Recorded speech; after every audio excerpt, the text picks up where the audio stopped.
خب امروز میخوام بهتون این نقاشی جذابو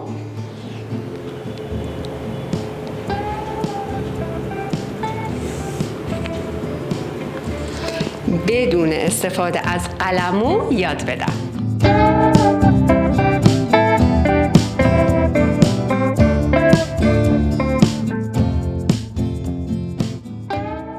سلام به همگیتون، امیدوارم که حالتون عالی باشه. من شیرینم و خوش اومدین به کانال یوتیوب من. همونطور که دیدین میخوام این تابلو ابسترکت رو توسط تکنیک مدیوم پورینگ بهتون آموزش بدم بدون استفاده از هیچ ابزار و قلمو، هیچی. فقط با یک ابزار ساده میتونین یه تابلو به این زیبایی رو برای خودتون توی خونه بکشین. پس با من همراه باشین. خب و اما ابزارمون، قبلش بهتون بگم که من یه ویدیوی کامل در مورد آموزش تکنیک مدیوم پورینگ ضبط کردم ویدیوشو و داخل کانال هست. لینکش رو حتما براتون میذارم، داخل دیسکریپشن هم میذارم که اونو برین حتما ببینین که مقدارا رو گفتم چجوری ترکیب کنین، هم بزنین، چی و با چی قاطی کنین. اونو حتما ببینین. دیگه توی این ویدیو خیلی مرحله به مرحلهش رو نمیگم، فقط ابزار رو الان کلی بهتون میگم. من از یه بوم دایره امروز استفاده میخوام بکنم که روی 4 تا پایه اینطوری بوم رو قرار میدم. یادتون باشه که بوم نباید روی سطح صاف و روی میز شما باشه، باید یه خورده با سطح شما فاصله داشته باشه، چون قرار کلی رنگ بریزه و کثیف کاری کنه و مثلا داستان داریم. بعد از رنگ اکریلیک میخوام استفاده بکنم. حالا هر رنگ اکریلیکی که شما خودتون دوست دارین میتونین استفاده کنین. من الان از 6 تا رنگ میخوام استفاده بکنم: سفید و مشکی و سبز و قرمز و آبی، زردم هست. بعد ابزار اصلیمون که واسه این تکنیک مدیوم پورینگ هستش که قراره ازش استفاده بکنیم، لیوان یه بار مصرف میخواین و این ابزار جذابی که خودم بار اولم میخوام ازش استفاده بکنم و امتحان کنم ببینم که خروجی کار با این ابزار به چه صورت میشه، اصلا خوب در میاد در نمیاد. امتحانش بکنیم با هم دیگه. و من از این چوبا استفاده میکنم برای هم زدن موادم. از اینا برای شما با هر چیزی میتونید موادتون رو هم بزنین، خیلی چیز مهمی نیست. و اینو گفتم اونو گفتم. آبم میتونین داشته باشین، آب که اگر که خواستین موادتون رو یه کوچولو با آب رقیق بکنین، زیاد استفاده نمیکنین ازش، میتونین آب هم اضافه بکنین. و همین، بریم که با هم شروع کنیم. بریم.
توی مرحله کاری که میخوام بکنم، رنگ هایی که ساختم و میخوام دونه دونه توی این قسمت ها بریزم. کثیف کاری هم شد سخت نگیرین، اشکالی نداره که حالا بترسین یه خورده با هم قاطی بشه. در هر صورت اینا قراره با هم قاطی شن، ولی مهم اینه که از هم دیگه جدا باشن دیگه توی این قسمت ها.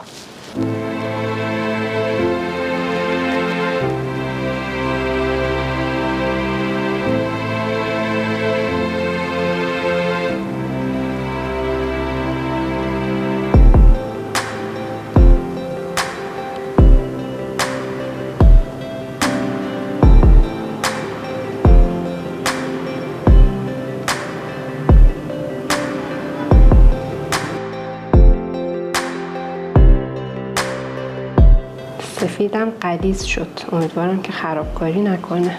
خب به این صورت شد. الان میریم روی بوم اجرا بکنیم ببینیم خروجی کار چجوری میشه.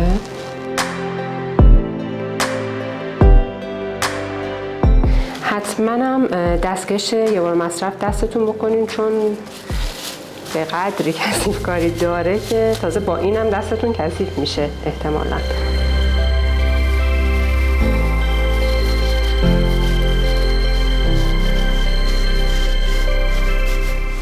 خب بریم امتحان کنیم ببینیم که خروجیش به چه صورت میشه. خود منم مثل شما کنجکاوم بدونم چجوری میشه.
خب تا همینجاش دیدین چه بافت قشنگی بهمون داد. قبل از اینکه بوم رو شروع کنیم تکون دادن، من حالا میخوام یه حرکت جدید بزنم، ریسکم الان با شما بکنم.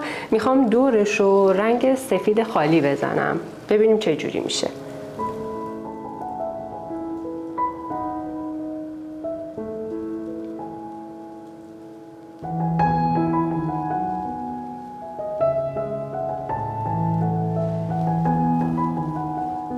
خب بریم که قسمت هیجان انگیز قضیه شروع کنیم، چپ و راستش کنیم ببینیم خروجی بافتی که به ما میده به چه صورته.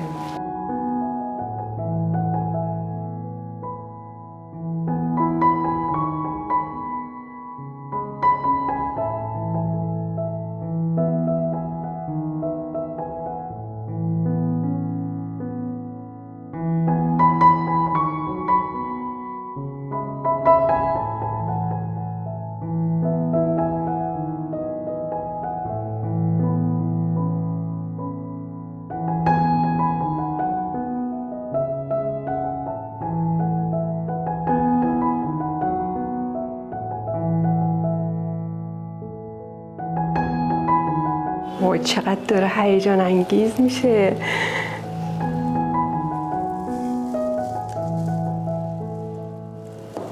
خیلی با احتیاط این حرکت چرخشی رو انجام بدیم.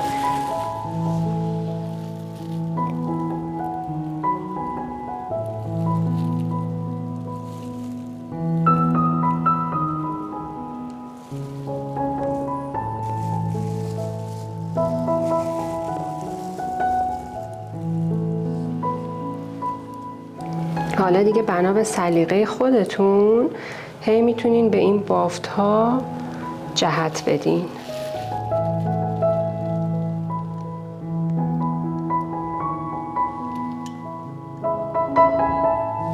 آخر سرم با کاردک این زیر کارتون و این اضافی ها رو یه تکونی بدین.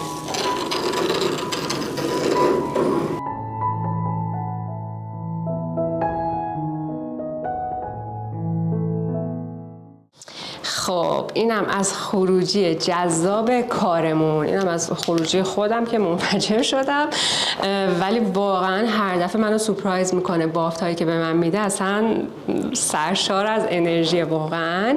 فقط نکته اینجاست که اصلا این کار رو دیگه نباید تکون بدین. بعد از اینکه تموم شد یه جای ثابت بذارین که این رنگ های اضافهش بریزه، کامل مغز کار خوشه، بعد بلندش بکنین.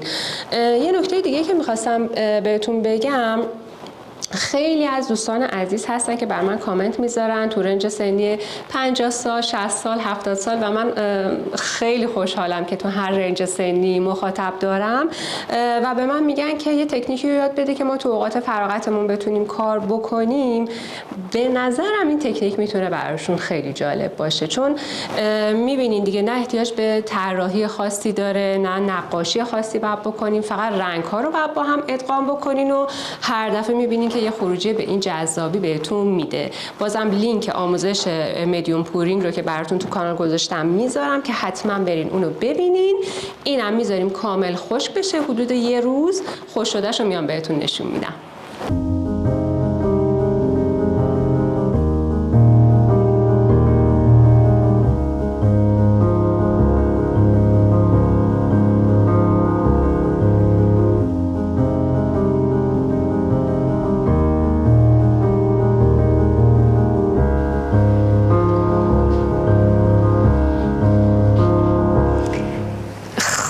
من برگشتم بعد از 2 روز، رفتم به کار و زندگیم رسیدم، گذاشتم این تابلو کامل خوش شد و اصلا جذاب، اصلا یه چیزی میگم یه چیزی میشنوین. کاش بتونم بافت ها رو و این ترکیب رنگ ها رو بهتون خوب نشون بدم که چقدر زیبا شده، اصلا بی‌نظیر.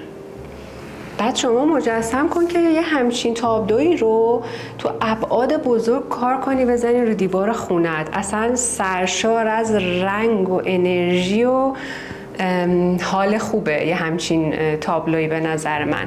حالا نکته اینجاست که همونطور که دیدین اولش که خیس بود خیلی براق بود، بعد خشک شد، این حالت مات رو به خودش گرفت. این دیگه ماهیت کاره، ولی باز هم میبینین که این بازتاب نور رو روی خودش داره.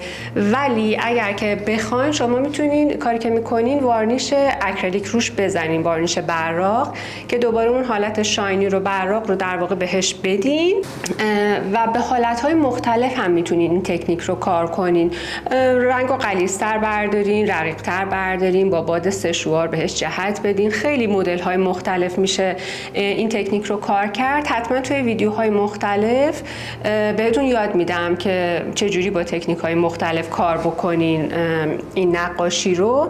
و اتفاق خوبی که به نظر من این سری افتاد برای من، استفاده از این دوست جذاب و کار آسون کنمون بود به قول معروف. حالا متاسفانه من اینو از ایران نگرفتم، رفتم سرچ هم کردم، پیدا نکردم جایی که این رو برای فروش داشته باشه. اگه از دوستان کسی میشناسه یا خریده همچین چیزی رو حتما توی کامنت ها بنویسه که دوستای دیگه هم استفاده بکنن. اگرم توی بازار نیست، از سازندگان عزیز ظروف سیلیکونی تقاضا دارم که یه همچین چیز ساده و راحتی رو واقعا بسازن، خیلی کاربردیه. حالا خودم هم سعی میکنم توی آتلیه امتحان بکنم ببینم با وسایل موجود میتونم یه همچین چیزی رو بسازم، خودمون اختراعش کنیم ببینیم میشه یا نه. ولی خیلی به نظر من خیلی کار رو راحت کرد و کاربردی بود. اینم از این. امیدوارم که توی خونه حتما این تکنیک راحت و جذاب رو امتحان کنین. اگه بتونم دقیق اونجوری که میخوام نشون بدم. این تکنیک زیبا رو توی خونه امتحان کنین و لذتش رو ببرین روی دیوار خونتون. ممنون میشم که اگر دوست داشتین حتما برای دوستاتون ویدیو رو بفرستین، ویدیو رو لایک کنین و کانال منو سابسکرایب کنین. مراقب خودتونم خیلی خیلی باشین.